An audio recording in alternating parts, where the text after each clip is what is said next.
Trump said he would give $2,000 to every citizen.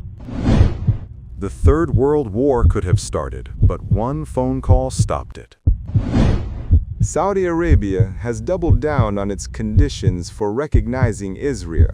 3I Atlas, approaching Earth, sent a radio signal. Scientists are saying this is not an ordinary signal. A power outage occurred at the Mariinsky Palace in Kyiv during Zelensky's interview with The Guardian. The president of Colombia urged Trump and Rubio not to wake the sleeping jaguar.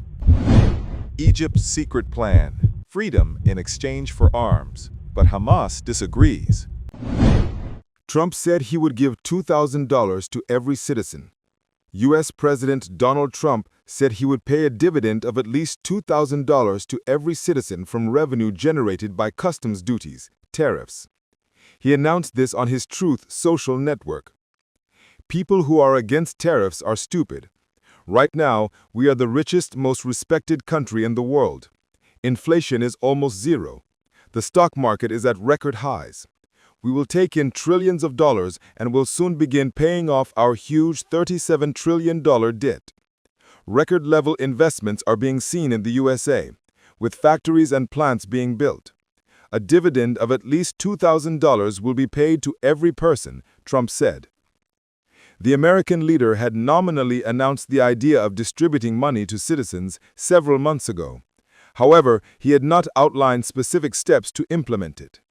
According to the DPA agency, after Zohran Mamdani was elected mayor of New York and Democrats achieved victories across the country, Trump supporters are accusing him of not paying attention to voters. Trump speaks of almost zero inflation in his post. Nevertheless, this indicator remains at 3%, the report says. A third world war could have started, but one phone call stopped it. Ukrainian President Volodymyr Zelensky asked NATO to stop Russian air attacks from the first day of the war, but was refused. This was announced by former NATO Secretary General Jens Stoltenberg. According to the report, the conversation took place on February 24, 2022. Zelensky made an urgent call to Stoltenberg from a bunker in Kyiv, asking for a no-fly zone to be imposed over Ukraine's skies. Quote, "He called me from a bunker in Kyiv and said, 'I accept that you will not send NATO ground troops, although I disagree with it, but please close the airspace,' end quote, recalled Stoltenberg. Zelensky reminded that NATO had previously used such a measure in Bosnia and Herzegovina. However, Stoltenberg rejected this proposal. He cited the need to destroy air defense systems in Russia and Belarus and to be prepared to shoot down Russian aircraft as the reason. Quote, "This could have led to a direct war between NATO and Russia, a wider conflict, and even the risk of a third world war," end quote, the report said.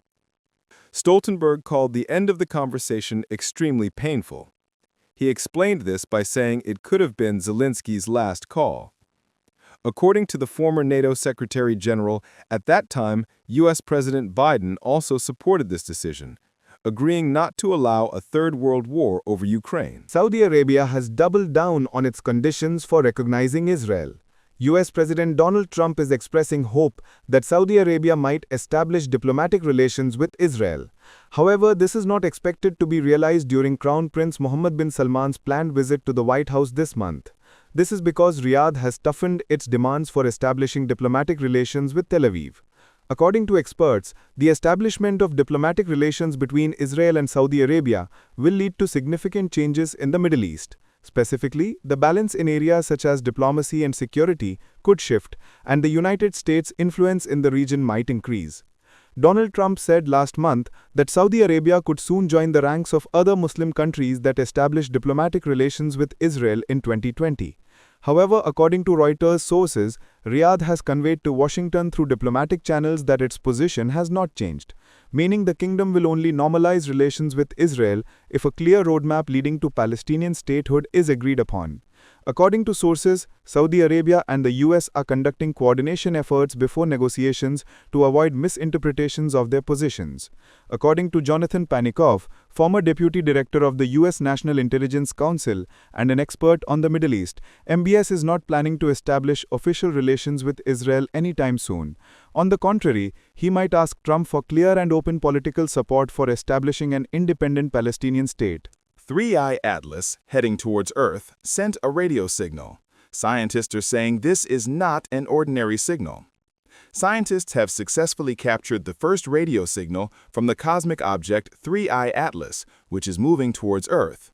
This was reported by the Astronomer's Telegram portal. The radio signal was received on October 24 by the muir radio telescope located in South Africa. Attempts to detect the signal at the same location in September had been unsuccessful. According to Harvard University scientist Avi Loeb, 3i Atlas will pass by Jupiter on March 16, 2026. At that time, the Juno spacecraft is expected to try to catch the object's low-frequency radio signal. The cosmic object 3i Atlas was registered on July 1. Later, scientists determined that it is a comet from another star system. The diameter of its coma is approximately 24 kilometers. A power outage occurred at the Mariinsky Palace in Kyiv during Zelensky's interview with The Guardian. When asked if aid from the European Union and the UK was sufficient, Zelensky replied, "It is never enough. When will it be enough? When the war is over. And when will it be enough? When Putin realizes he is forced to stop." At the same time, he emphasized his warm relationship with UK Prime Minister Keir Starmer, noting that the lack of aid to Kyiv was not personally dependent on Starmer. The Guardian recalled that after US President Trump ruled out the country's military involvement, France and the UK pledged to send their troops to Ukraine as part of a potential peace deal. When asked, "Would you like the British military to arrive earlier and, for example, take up defensive positions on the Ukraine-Belarus border?" Zelensky replied, "Of course, we have asked for many things, including weapons and membership in the European Union and NATO." He also stated that European countries are approaching the issue of weapons in Ukraine cautiously while the fighting continues. "Leaders are afraid of their societies. They do not want to be drawn into the war," Zelensky said. According to him, the decision to deploy troops must be made by those same countries. He noted that if he applied excessive pressure, Kyiv could risk losing financial and military aid from its partners. Later in the interview, Zelensky suggested that Russia might open a second front against another European country even before the war in Ukraine ends. He linked the unidentified drones appearing over Poland as well as near airports in Brussels, Copenhagen, and Munich to the possibility that Russia, unable to make significant advances on the front, is searching for other territories. According to The Guardian, the lights went out twice during the conversation with Zelensky at the Mariinsky Palace. Power was restored using backup generators. "This is life for us. It's normal. There are power outages in Kyiv and elsewhere," Zelensky said.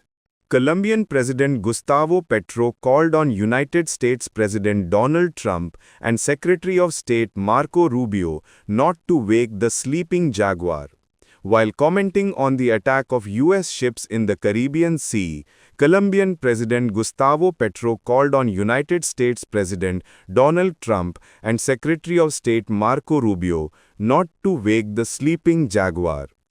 In his speech in the city of Santa Marta, Petro recalled the Colombian legend about the battle between the eagle and the condor. According to him, the legend says that such a battle could awaken the jaguar and change the course of human history. "I would say this to Rubio and Trump: be careful, you are crossing the Caribbean of the liberators. You are interfering in the affairs of Bolivar's homeland." According to the legend, if the eagle attacks the condor, the jaguar of the Latin American peoples will awaken. "Do not wake the jaguar," he said. Petro stated that in the current situation, dialogue with the US must be conducted on equal terms. Let's talk, but looking each other in the eye, without kneeling before equals, because if the eagle dares to attack, it will see the powerful jaguar, and history will change not only for America, but for all of humanity, the Colombian president added. Egypt's secret plan, freedom in exchange for weapons, but Hamas disagrees. Hamas has announced that its fighters remaining in Israeli-controlled areas of Rafah will not surrender. A statement released by the Palestinian armed movement called on partners to find a solution to the crisis, which has endangered the current truce. According to Reuters sources, mediators are discussing a proposal that would allow the fighters to move to other parts of the Gaza Strip in exchange for their disarmament.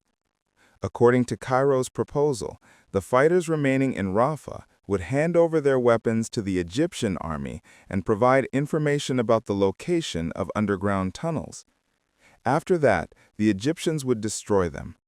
In response, Hamas's military wing, Al-Qassam, released a statement. The enemy should know that the concept of surrender and giving oneself up does not exist in the Al-Qassam dictionary, it said. Meanwhile, U.S. Special Envoy Steve Witkoff called the proposal a test phase on the path to disarming all Hamas forces in Gaza. Mediators must feel their responsibility, otherwise the enemy will use this as an excuse to break the truce and target innocent civilians in Gaza, Al-Qassam added. That is all we wanted to share with you. Stay connected with 380 World News.